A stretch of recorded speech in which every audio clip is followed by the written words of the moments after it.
Восстановить порядок взялся Андрей Филиппов, который часто приезжает в Рамаданово на родину своих близких. С каждым годом стопка жалоб и ответов пополняется, но с мертвой точки сдвинулся разве что мусор, который расползается все дальше и дальше вокруг свалки. Ежедневно сюда привозят 6 машин отходов. Завершает эту картину содержимое ассенизаторских машин. Все сливают здесь же, прямо на землю. А это серьезное нарушение санитарных правил. За их соблюдение, а точнее за чистый воздух и землю, уже несколько лет борется Андрей. Но дальше штрафов дело не пошло. Судья Ленинского района даже ставил вопрос о закрытии свалки на 90 суток, на что представитель коммунальника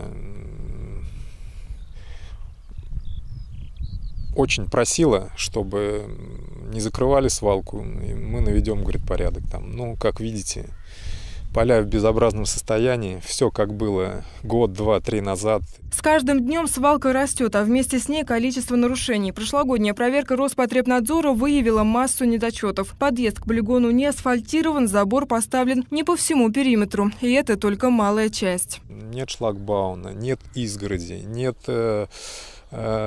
чтобы ловить мелкие фракции. Нету четких границ свалки, так как уже, вот как мы видим, мусор просто все дальше и дальше к полям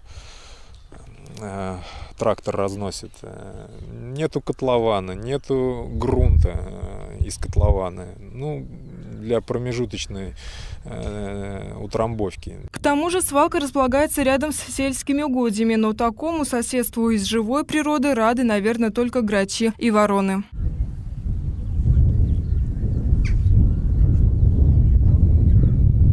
А вот кто действительно возмущен наличием свалки под боком, это местные жители. Полигон находится в нескольких километрах от поселка Красный Узел. Со слов местных жителей, запах и мусор у дороги – это полбеды. Летом отходы еще и поджигают. Но, как отмечает Андрей Филиппов, за последнее время свалка стала гореть реже. Безобразие.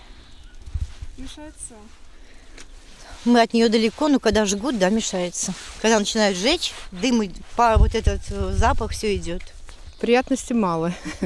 Вот. Нам она, конечно, мешает, наверное, потому что если там зажгется что-то, то, может быть, сюда летит, возможно, что-то, отходы какие-то эти, как-то вот.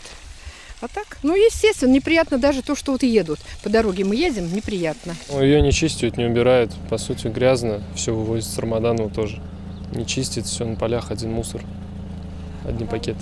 Мешается как-то неприятно ведь ездить? Ну да, иногда проезжаешь, запахи неприятные, то есть это не очень комфортно. Год от года картина не меняется. Эти фотографии Андрей сделал год назад. С тех пор прошли очередные проверки и судебные разбирательства. 19 апреля он вновь обратился за помощью, в этот раз к прокурору, который пообещал ознакомиться с материалами и вынести решение. А пару дней назад, 16 апреля, Андрей встретился с директором муниципального предприятия «Коммунальник» Михаилом Панкратовым, который пообещал в ближайшее время привести в порядок прилегающую территорию. Будет ли это исполнено и приступит ли к устранению остальных нарушений? Вопрос открытый. Народное телевидение Мордовии будет следить за развитием событий. Ольга Данилова, Сергей Соколов. Народные новости.